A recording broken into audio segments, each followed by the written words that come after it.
Fractions on a number line, part 2. In lesson 1, we talked about how fractions go on a number line, how fractions from 0 to 1 were broken up into 4 equal parts. And we colored the parts, the blue, the yellow, the red, the yellow. So because we had 4 parts, we knew that the fraction denominator would be 4. So we made it fourths on the bottoms, and when we went from 0 to the first tick mark, we got 1/4 and 2/4 and 3/4 and so on. What I wanted to do was fill in the rest of the number line and the rest of the block above so that you really understood that fractions do not have to just go from 0 to 1. They could also go from 1 to 2 or 3 to 4 or 5 to 6. So let's start adding in some things. So when I add this first tick mark, again, I'm talking about from 1 to 2. My job is to find the middle. And so this is halfway between 1 and 2. So what I've done is I've broken up this one whole piece of the bar from 1 to 2 into 2 equal pieces. So now my job is to then label what this first piece would be. Because I already have one whole part of the bar that goes from 0 to 1. It would just be like this number line up here from 0 to 1.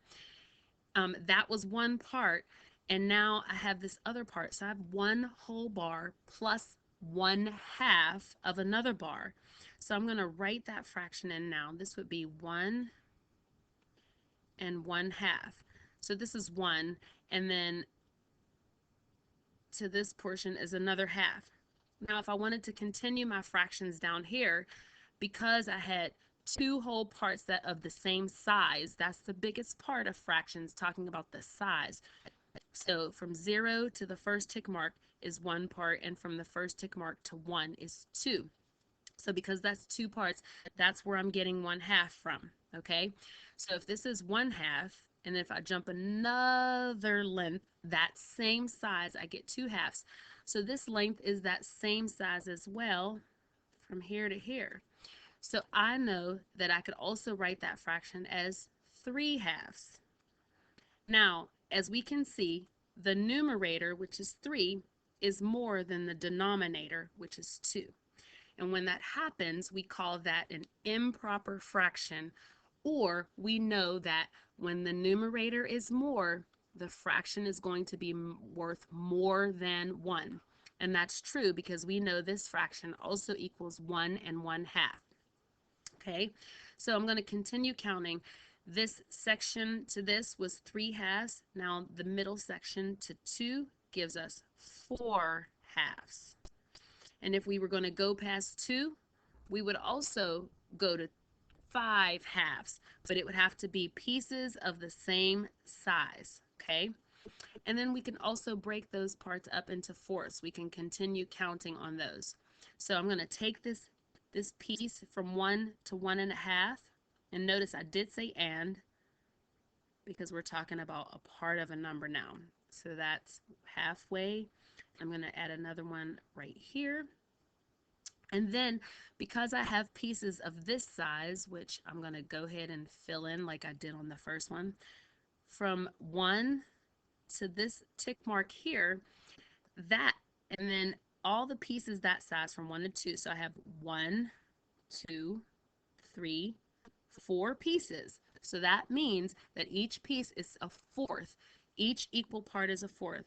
So I can continue counting it. I could also label it 1 and 1/4, and then 1 and 2/4, which I'll get to, 1 and 3/4. So down here, I can continue counting on my fractions. So I last ended off with 4/4, and I know that's the same as 1. So if I continue counting, I have 5/4. I have 5 groups of 1/4. Okay, so here's 1, 2, 3, 4, 5. I hope you're following me. Then I have 6 groups of 1/4. So I have 6/4. So that would be this section from here to here. So we can see our 6 groups: the blue, the yellow, the red, the yellow, the blue, the yellow. Okay, and then I can continue counting on here.